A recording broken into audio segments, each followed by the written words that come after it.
Queridos amigos, hoy me propuse hablar sobre un tema el cual tanto me preguntan reiteradamente sobre el tema de las almas víctimas. Y esto en gran parte me lo preguntan porque constantemente estoy pidiendo oraciones para esta alma víctima, Giovanna, que tanto está sufriendo. Digo que es alma víctima. Ahora, muchos no entienden, muchos preguntan, ¿por qué hay almas víctimas? ¿Ellas eligieron serlo? ¿Por qué Dios necesita de ellas? En general son mujeres, hay que decirlo en general, pero no siempre, pero hay una gran mayoría de mujeres. Algunas mujeres se ofrecen también creyendo que están llamadas a ser almas víctimas, y suele ocurrir que ante la tribulación, ante problemas que nunca es el padecimiento que estas personas pensaban, que imaginaban, se asustan, se arrepienten. Pues esas no son verdaderas almas víctimas, son que se piensa que lo son. Yo conocí personalmente a tres, a una en Italia, Enza, otra en Portugal, Carmo, y otra ya fallecida en España, Petrilla. Y estoy en contacto con Giovanna. Ha habido algunas conocidas, aunque en general no son conocidas. Viven en un cierto anonimato, en cuanto es posible, ¿no? Pocos saben de estas almas. Algunas, es cierto, han sido muy conocidas, como Marta Román, como Teresa Neumann, como Alexandrina da Costa, que es beata, portuguesa. En siglos pasados, tenemos a varios, ¿no? Los tenemos a San Francisco de Asís, estigmatizado, pero, digamos, mística, ¿no? Mujer conocida, Ana Catarina Emmerich, eh, otra muy conocida en Italia, murió hace unos años atrás, Natuzza, en Italia era muy conocida, era de Calabria. Se da generalmente en el sur de Italia, generalmente. Giovanna no, es del norte. Pero, digamos, no hay reglas, ¿no? También niños. Yo lo he comentado, ese niño que tanto me impresiona, tan maravilloso, Manuel Foderà, de siciliano, un niño que el Señor lo llamaba mi guerrero de la luz, tú eres un guerrero de la luz. Son guerreros de la luz realmente. Ahora, ¿dónde podemos encontrar la noción de alma víctima en la Iglesia? Un texto bíblico que nos da el sentido de esto es el de San Pablo. En la carta a los Colosenses, es decir, a los cristianos de Colosas, en el primer capítulo, en el versículo 24, dice: Ahora me alegro de mis padecimientos por vosotros y completo en mi carne lo que falta a los sufrimientos de Cristo, en beneficio de su cuerpo que es la Iglesia. Ahora, ¿qué entiende San Pablo por lo que falta a los sufrimientos de Cristo? Uno dice, ¿acaso la pasión de Cristo no fue suficiente para salvarnos a toda la humanidad? Por supuesto que sí, por supuesto. Por supuesto que nada le faltó y que su mérito, el mérito de Cristo es infinito, es el mérito del Hijo de Dios, del Dios encarnado, del Dios hecho hombre.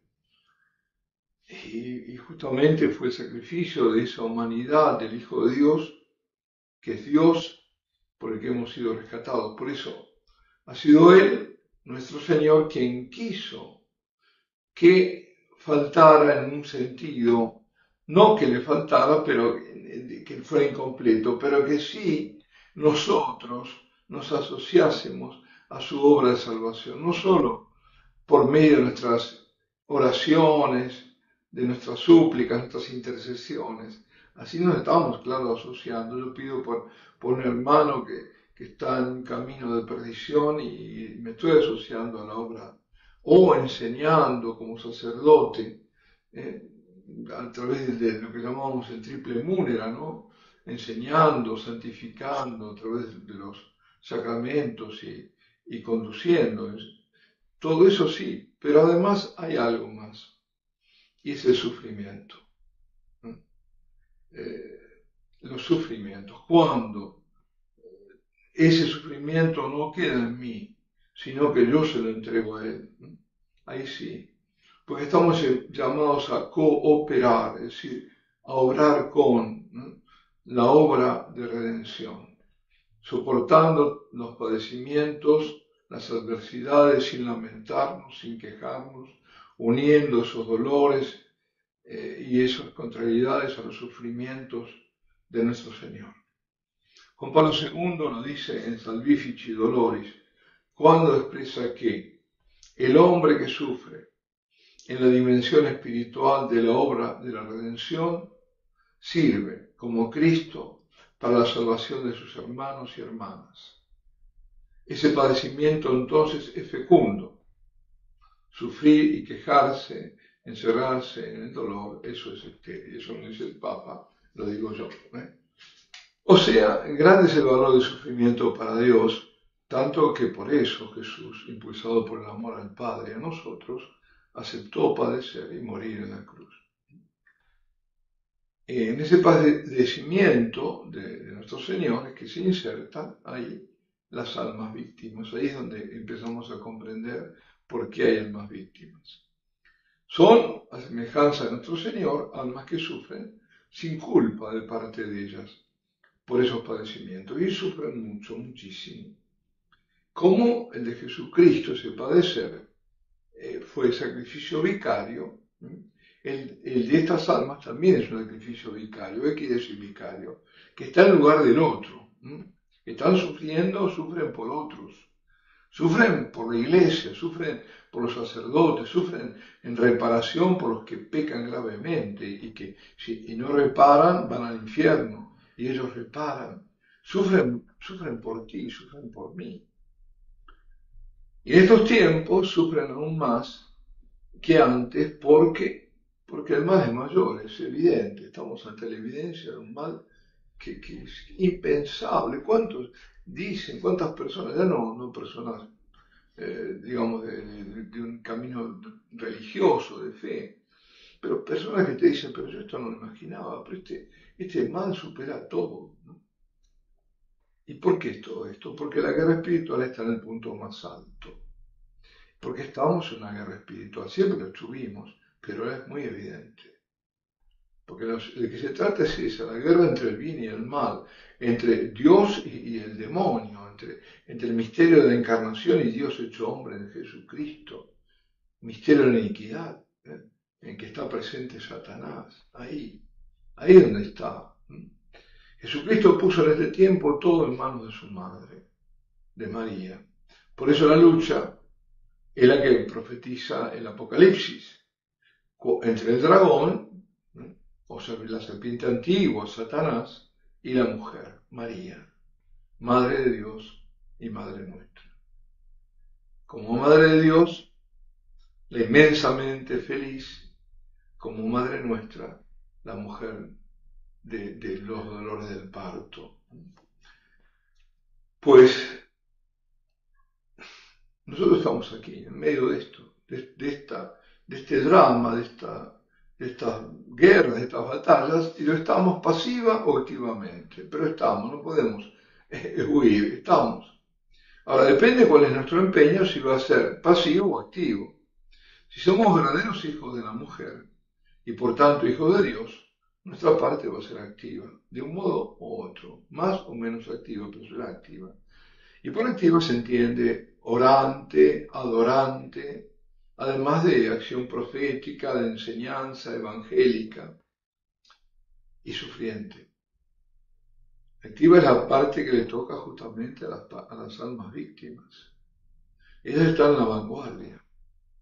Y mientras unas, sobre todo, sufren, aunque por supuesto que oran, otras oran, evangelizan, anuncian la salvación, denuncian el mal en el mundo y en la iglesia.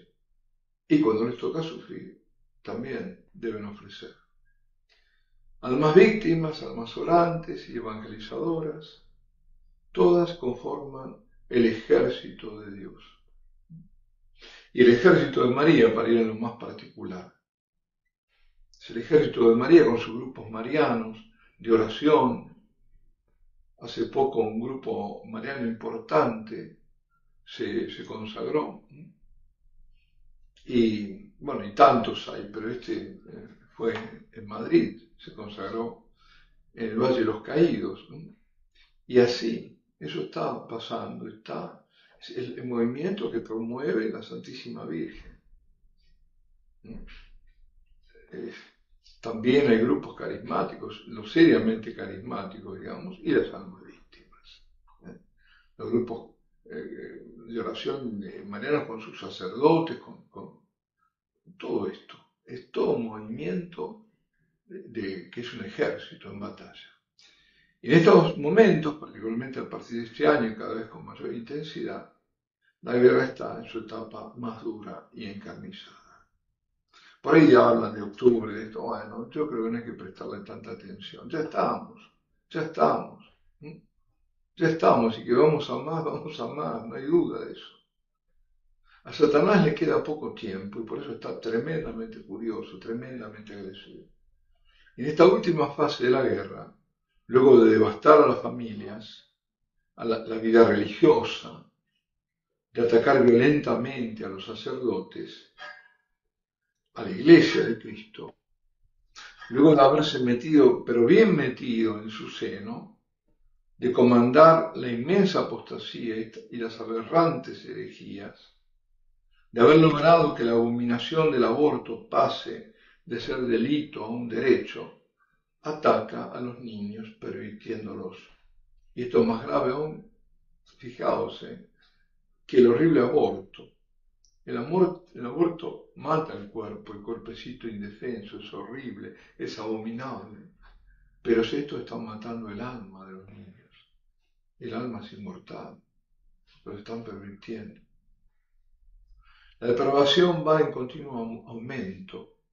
Se está perfilando el gobierno del anticristo. Mucho avanzado. Lo tiene casi todo. Sí, y la iglesia está bajo un tremendo ataque, un ataque a los dogmas, a la moral, al culto. Viene de lejos, pero ahora se ha intensificado y quieren llegar a la etapa final. Acampa la apostasía, tejida de todo tipo de herejías. Jesucristo es uno más, uno que tuvo necesidad de conversión. Hemos llegado a eso. Uno que fue producto de su época, uno que fracasó en su intento de ser reconocido como el Mesías por todo Israel, uno que terminó derrotado en la cruz. Eso lo dicen. Así se lo percibe y así se enseña. En definitiva, nada de hijo de Dios, nada de divinidad en él. Claro, si todas las religiones son queridas por Dios, ¿cómo va a ser Jesús diferente? Por eso nosotros tenemos que aprender, además nos dicen, ¿no?, de las culturas indígenas, porque hay una sabiduría, las más primitivas, cuidado lo que digo, primitivas, no se puede decir primitivas, porque tienen su sabiduría, y nosotros tenemos que aprender. Lo que hay que hacer es sacudirse la telaraña preconciliar, esto te dicen, estamos ahí llenos de cosas de museo. No arrodillarse ante el Santísimo, eso está fuera de moda. Claro. Postrarse ante la Pachamama, eso sí. Cerrar los ojos y tocarse el corazón cuando el chamán llama a los espíritus. Y a la Eucaristía repartirla como si fueran papas fritas, sí. Así es como se comulga.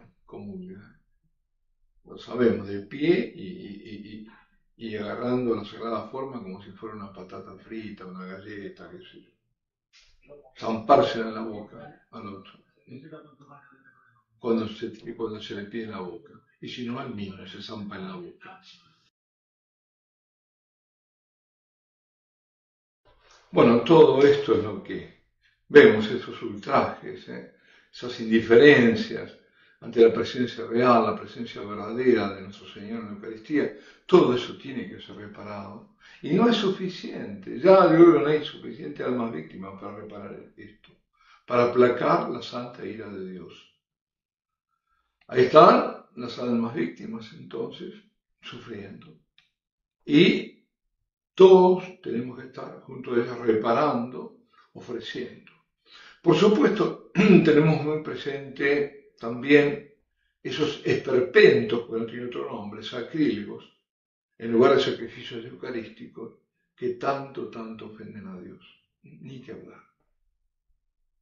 Que no son misas. Cuando vemos solo un poco qué pasa en la iglesia, qué se ha presentado en los instrumentos laboris y lo que se perfila en el sínodo, cuando vemos también qué pasa en el mundo, no es sorprenderse que tanto, pero tanto sufran las almas víctimas. Mientras que yo estaba armando esto y escribiendo para tratar de organizarlo, pero que no sea muy desarticulado lo que estoy diciendo, digo, mientras estaba preparando eso, era de noche, me llamaron a la 1 de la mañana y a las 2 de la mañana, pidiendo justamente oraciones porque la situación de Giovanna es desesperante. Y yo lo tomé como confirmación que debía hablar de esta realidad. Y he recogido material para reforzar lo que estoy tratando ahora de transmitir. El alma víctima es un alma que se ofrece a sí misma en oblación. La oblación, sacrificio a Dios, oblación perfecta, crucifica su voluntad para hacer exclusivamente la voluntad de Dios. Dios le pide eso. Dios le pide sufrir. Y algunas de ellas no tienen ni don de profecía ni nada, no conocen nada. Simplemente saben que tienen que sufrir, nada más. No es que uno va ahí, va a escuchar profecías sobre lo que está pasando, lo que va a pasar. No. Simplemente eso. Se le llama alma víctima a quien se ofrece entonces a sufrir en reparación por los pecados propios, por los pecados ajenos. Cargan sobre sí, como estoy diciendo, los sufrimientos de otros y la consecuencia del pecado en el mundo. Todo esto se ofrecen en reparación a nuestro Señor por tantas ofensas, por tantos sacrilegios, por tantos desprecios, por tanta indiferencia, por la conversión de los pecadores. Dicho así, claro, ahora lo que pasa es que como la apostasía va en aumento, el sufrimiento va en aumento. Y no son muchas. ENSA me decía, hace años, fue en 2017, en ese momento, que habían quedado 16 almas víctimas, según le había dicho el Señor. Lo que pasa es que puede haber distintos niveles, ¿no? Pero este nivel de gran sufrimiento, en el cual está Giovanna, sin lugar a dudas, eran 16 en todo el mundo, que están aguantando un peso enorme. Y en el fondo no quieren que la gente sepa de esto en secreto. Yo llegué a través de un sacerdote, no es público de esta alma. Estoy dando el nombre, nadie sabe dónde está. Elsa es un nombre italiano. Bueno, pasan inadvertidas en general y llevan silenciosamente este martirio interior. Claro, Marta Rodé no pasó tan inadvertida, pero bueno, estamos hablando en general, ¿no? Algunas han sido realmente conocidas y muy conocidas. Generalmente primero en un círculo estrecho, después se fue abriendo, porque otros hablaron de ella, como Jean Guitton, que habló de Marta Román. Las almas víctimas están sacrificando todos sus afectos, aún los más legítimos, y abrazan totalmente la cruz. Aceptan el desprecio del mundo, aceptan las humillaciones, y a veces ser calumniadas, burladas. Lo más importante, lo que Dios les pide es que ofrezcan los sufrimientos que les son mandados. Muchas de ellas no gozan de carismas, como digo, solo saben sufrir y entregar. Y con permiso de Dios, Satanás descarga su furia y todos sus demonios sobre ellas, con todo tipo de acciones propias de otros demonios o utilizando los hombres, que domina Satanás, por supuesto. El alma víctima experimenta amargura, experimenta dolores, a veces desolación, oscuridad, además de los dolores físicos que son importantes, y hasta la ausencia de Dios, la sensación de que Dios está ausente, de un total abandono. Es decir, están configuradas a Cristo, lo que el Señor padeció en el Getsemaní antes, ¿no? Pensemos en la última cena, cuando ve que va a traicionarlo Judas, uno de los suyos. De ahí empieza su pasión. Y la desolación y no encontrar al Padre, porque asume el pecado del mundo. Por eso no encuentra al Padre. Él que es todo uno con el Padre. Pero su humanidad se aparta infinitamente. Es el hombre que se aparta. Él está asumiendo todo el pecado de todos. Bueno, las almas víctimas en alguna proporción también viven eso. Y el alivio les viene cuando Dios acude en su auxilio y le devuelve la paz, incluso la alegría. No olvidemos que son almas muy, pero muy benditas, muy amadas por Dios, y que después de la muerte van a estar más cerca de Dios que ningún otro. Ya están cada vez, en cada paso, cada sufrimiento, están elevándose en la gloria del cielo, que es así, es eterna. Esto pasajero, aunque a veces un minuto puede ser eterno, ¿no? Almas víctimas fueron, por ejemplo, los pastorcitos de Fátima, Francisco y Jacinta, que hablamos de ellos, ¿no? Y entre las almas víctimas hay estigmatizados, como también en el ámbito sagrado de las almas víctimas hay falsos, hay falsos estigmatizados. Cuidado con eso. Hay falsos estigmatizados. Algunos que andan por ahí, que se dicen estigmatizados, son falsos. Son falsos. Y hay posesos. Justamente el caso que estoy hablando de Giovanna, ¿no? Las almas víctimas son de una generosidad heroica. Es una virtud heroica. Ofrecerse y aceptar esto es una heroicidad fenomenal. Siguen a Cristo, siguen el camino al Gólgota. Se sacrifican, para reparar las ofensas propias también, porque son pecadoras, son todos pecadores, y las de los demás. La de ellos será, bueno, poco, pero cuanto más inocente es un alma, más tiene para reparar por los demás, ¿no? Y para detener la santa ira de Dios sobre la humanidad. Se hubiera sido aniquilada seguramente sin estas almas víctimas. Se ofrecen también para la santidad de los sacerdotes y para recuperar a aquellos que van por caminos de perdición. Por eso son muy amadas por Dios, son hostias santas, son hostias puras, inmaculadas. Y por el sufrimiento son purificadas e iluminadas. Es si conocen, ellos sí que conocen el valor del dolor. Muchas veces nosotros nos quejamos, no entendemos por qué hay que sufrir, y el sufrimiento tiene un valor muy grande para Dios. Cuando ese sufrimiento, repito, es entregado, si no, queda estéril. Ellas gustan huir del ruido y vivir en el silencio, en lo oculto, a veces hasta en la oscuridad, como era bueno, pues además lastimaba la luz a Matarrobán, pero sí, ocultas, el ruido, todo eso, y así están también más atentas a la voz del Señor. Son profundamente eucarísticas, ellas mismas son Eucaristía. El signo que la distingue justamente es el sacrificio redentor que está contenido en la Eucaristía. Y además, muchas de ellas vivieron muchos años con la sola Eucaristía, no comiendo nada. Ya he hablado yo, Marta Robán, 54 años, Angelina da Costa, recuerdo que eran 13 años y 7 meses, sin comer nada, solo la Eucaristía, y Teresa Neumann, por más de 30 años. Pero hubo otras. Almas víctimas fueron, por ejemplo, la mística española Sor Josefa Menéndez, que estaba un poco olvidada. Había una causa de beatificación, no sé en qué habrá quedado, una monja española, nacida creo que en Madrid, pero que profesó en Francia, en Poitiers, y fue confidente del Sagrado Corazón, y murió el 29 de diciembre de 1923. como le dijo el Señor, le había dicho que iba a morir abismada en el sufrimiento, y lo aceptó, Hay ahí por ahí una falsa vidente que la plagió. Las gracias del Señor, como sus sufrimientos permanecían ocultos en ella, desde su ingreso al convento hasta su muerte, muchos ni supieron. Como pasó con otras, Santa Catarina Labouré ni sabían de su santidad. Es así, queda oculto. No a Dios, por supuesto.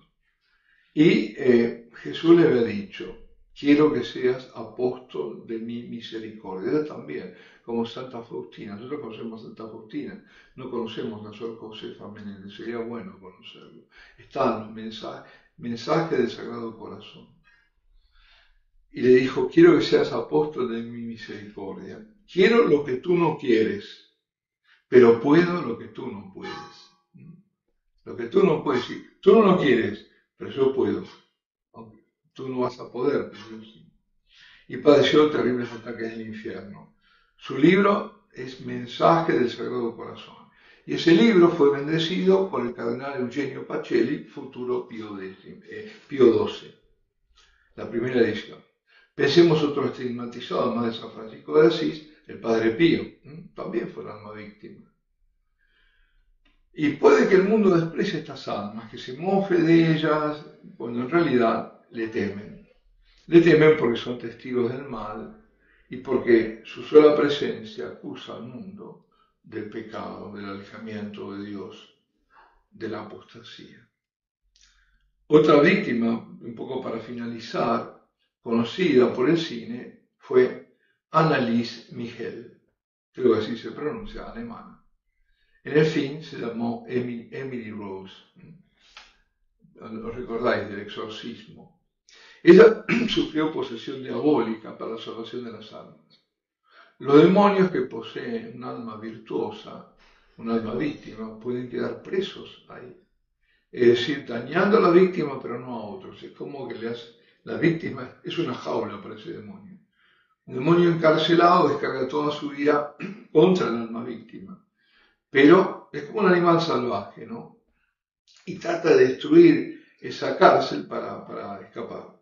Sin embargo, no puede escapar hasta que Dios diga basta, ¿no? El alma víctima sufre por esto, pero el demonio no se libera.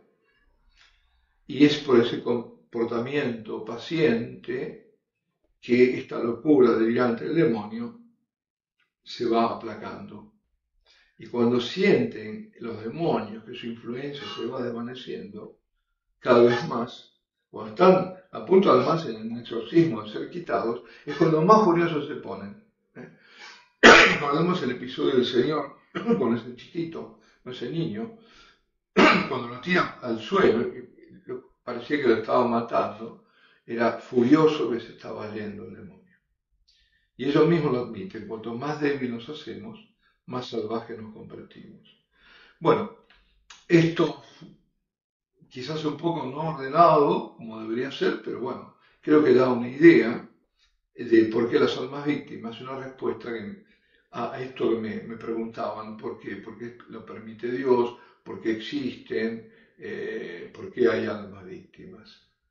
Que nosotros sepamos comprenderlas y sobre todo rezar por ellas, rezar. Necesitan el sostén, porque están en plena batalla, durísima. Necesitan el sostén de nuestras oraciones, de nuestros rosarios, de nuestras misas. Pidamos por Giovanna, pidamos por ellas. Pidamos por María Luz también y su madre y todo, que es esa niña que también es una guerrera de la luz. Alabado sea Jesucristo y Ave María Purísima.